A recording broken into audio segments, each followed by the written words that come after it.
All Kerala private bankers association Karunagappally taluk സമ്മേളനം നടത്തി. കുടുംബ സംഗമവും നടന്നു. ചികിത്സാ സഹായ വിതരണം, അനുമോദനം, ആദരവ് എന്നിവയും സംഘടിപ്പിച്ചു.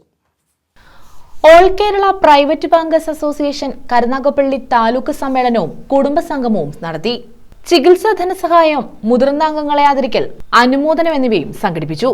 തേവലക്കരയിൽ സംഘടിപ്പിച്ച പരിപാടി ഡോക്ടർ സുജിത് വിജയൻപിള്ള MLA ഉദ്ഘാടനം ചെയ്തു. നമ്മുടെ മാർക്കറ്റിലേക്ക് കാശിന്റെ തള്ളിക്കയറ്റം, കാശിന്റെ ചംക്രമണം കുറയും. മാർക്കറ്റിൽ കാശ് വരുന്നില്ല, ഇപ്പൊ ജനങ്ങളുടെ കയ്യിലേക്ക് കാശ് വരും. ഇപ്പോൾ എടുക്കുന്ന ലോണുകൾ തിരിച്ചടയ്ക്കാൻ പറ്റാത്ത അവസ്ഥകൾ വരുന്നു. ഇത് നമ്മളെ പ്രതിസന്ധിയിലാക്കും. അപ്പൊ ഇങ്ങനെയുള്ള പ്രശ്നങ്ങൾ പ്രൈവറ്റ് മേഖലയിലും ഇപ്പോൾ ബാധിക്കുമെന്ന് ഒരു സന്ദർഭത്തിലൂടെ കടന്നു പോകുന്നു. അതെല്ലാം മറികടക്കുവാൻ നല്ലൊരു സാമ്പത്തിക സുരക്ഷിതത്വം വരേണ്ട ഒരവസ്ഥ വരുന്നിരിക്കുന്നു. അത് മൊത്തമായിട്ടുള്ള വിഷയങ്ങളാണ്, ബഹുമുഖമായിട്ടുള്ള വിഷയങ്ങൾ എല്ലാം ഇന്ന് ചർച്ച ചെയ്യുന്ന ഒരു മഹത്തായ സമ്മേളനമാണ് എന്നുള്ളതിലാണ്.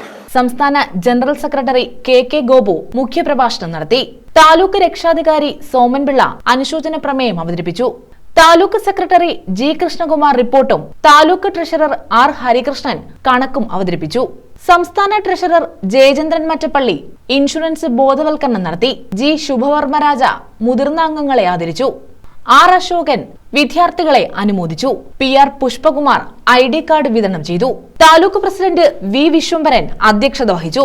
താലൂക്ക് ജോയിന്റ് സെക്രട്ടറി ജോൺ വൈദ്യൻ സ്വാഗതം പറഞ്ഞു. ജില്ലാ secretary Binu Cheriyan, J Anil, Shibu Varghese, Pankajakshan Pillai, Ani Vijayan, S Aniruddhan, V Varghese, R Vijayan, PK Lal Biju, MR Suresh, S Chandrababu, K Rajan, Sreelal, Anilkumar എന്നിവർ പങ്കെടുത്തു.